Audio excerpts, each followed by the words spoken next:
सास बनी डंडे वाली भूत। शिखा की नई नई शादी हुई थी। उसका मायका और ससुराल दोनों कानपुर में ही थे, इसलिए उससे मिलने उसके भाई अक्सर आते जाते रहते थे। ये बात शिखा की सास मीना को बिल्कुल पसंद नहीं थी। मम्मी जी, आज राहुल भैया आ रहे हैं। कौन? तेरे चाचा का लड़का? जी मम्मी जी। अरे पर वो तो दिल्ली में रहता है ना? हाँ मम्मी जी, उन्हें कल सुबह दिल्ली के लिए निकलना है, तो वो आज मुझसे मिलते हुए कल सुबह यहीं से निकल जाएंगे। हमने तो धर्मशाला खोल रखी है ना। कुछ कहा क्या मम्मी जी? मैंने कहा हाँ हाँ, आने दे तेरे भैया को, जमकर खातिरदारी करेंगे। अब तो कुछ करना ही पड़ेगा, इससे पहले कि मेरा घर धर्मशाला बन जाए। ये कैसी बातें कर रही हो मीना? सच्ची तो कह रही हूँ।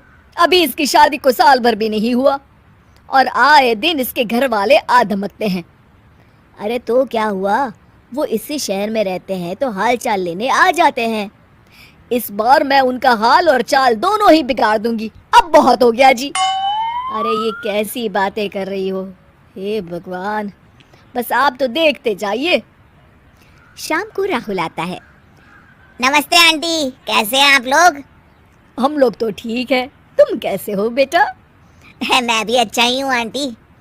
बस आज रात के बाद नहीं रहोगे। चलिए भैया, मैं आपको हमारा घर दिखाती हूँ। रात में खाने के टेबल पर शिखा, रोहित कहीं दिखाई नहीं दे रहा। जी भैया, वो ऑफिस के काम से बाहर गए हैं, कल शाम तक आएंगे। अच्छा अच्छा। बेटा, क्या तुम भूत प्रेत में मानते हो? नहीं नहीं आंटी जी, पर अचानक आपको ये ख्याल कहाँ से आ गया? पता नहीं क्यों, कभी कभी मुझे लगता है जैसे रात के समय बैठक में कोई घूमता रहता है। ये आप क्या कह रही हैं मम्मी जी? हाँ, तुम लोग घबरा ना जाओ, इसलिए मैंने आज तक इस बारे में कुछ नहीं कहा।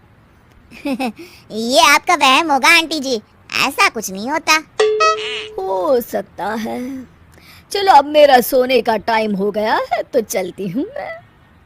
शिखा बेटा, राहुल के सोने की व्यवस्था वहीं दीवान पर कर देना। जी पापा जी। अब चलिए भी। अच्छा, तो बैठक में सोने वाले हैं साहबजादे। क्या बड़बड़ा रही हो? कुछ नहीं, आप सो जाइए। मीना और महेश के सोने के बाद शिखा और राहुल आपस में बात कर रहे होते हैं, तभी डोरबेल बजती है। अरे आप! सरप्राइज! काम जल्दी खत्म हो गया तो मैं आज ही चला आया। ये तो बहुत अच्छा किया। देखिए राहुल भैया भी आए हुए हैं, आप दोनों का मिलना भी हो जाएगा। कैसे हो रोहित? मैं तो ठीक हूँ भैया। शिखा, मैं भी आज यहीं सो जाता हूँ, राहुल भैया से बातचीत भी हो जाएगी। अच्छा अच्छा ठीक है। मीना आधी रात को उठती है, कंबल मुंह से पैर तक ओढ़ के डंडा लेके बैठक में आती है और देखती है दीवान पर चादर ओढ़े कोई लेटा हुआ है। देखो तो कैसे मजे से सो रहा है बहन के ससुराल में। मीना ताबड़तोड़ 4-5 डंडे मार देती है। अरे मर गया, अरे बचाओ बचाओ, कौन है? मीना जल्दी से अपने कमरे में भाग जाती है। हे भगवान, ये मैंने क्या किया? ये रोहित कहाँ से आ गया? लगता है ये नालायक राहुल मेहमानों वाले कमरे में सो गया होगा। आज तो इसकी खैर नहीं। उधर बैठक में, अरे क्या हुआ रोहित? मैं बाथरूम में था, तुम्हारे चिल्लाने की आवाज सुनी। पता है भैया, मैं सो रहा था, अचानक से कोई आकर मुझे डंडे मारने लगा। ये क्या कह रहे हो? लगता है तुम भी आंटी की तरह भूत प्रेत में मानते हो। नहीं नहीं भैया, सच में कोई आया था।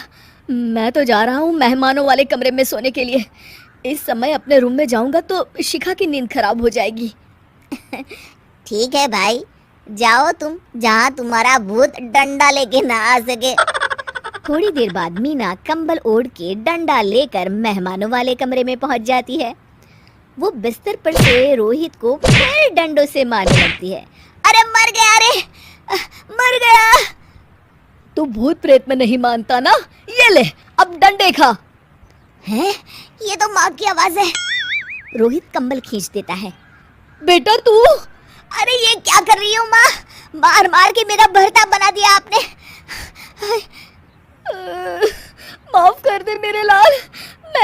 मुझे ही मार मार के लाल कर दिया। मैं तो उस राहुल के बच्चे को सबक सिखाना चाहती थी। राहुल भैया को? हाँ बेटा, मुझे लगा अगर उसे डंडे मारूंगी तो शिखा के मायके वाले यहाँ आना छोड़ देंगे। हे भगवान, माँ, ये घर शिखा का भी है, उसके घर वाले जब चाहे आ सकते हैं। हाँ बेटा, आज मुझे भगवान का इशारा समझ में आ गया। मैं कितना गलत करने चली थी और अपने ही बेटे को चोट पहुंचा दी। अब चुपचाप जाके सो जाओ माँ, और किसी को कुछ बताने की जरूरत भी नहीं है। शिक्षा दूसरों का बुरा चाहने वालों के साथ भी बुरा ही होता है।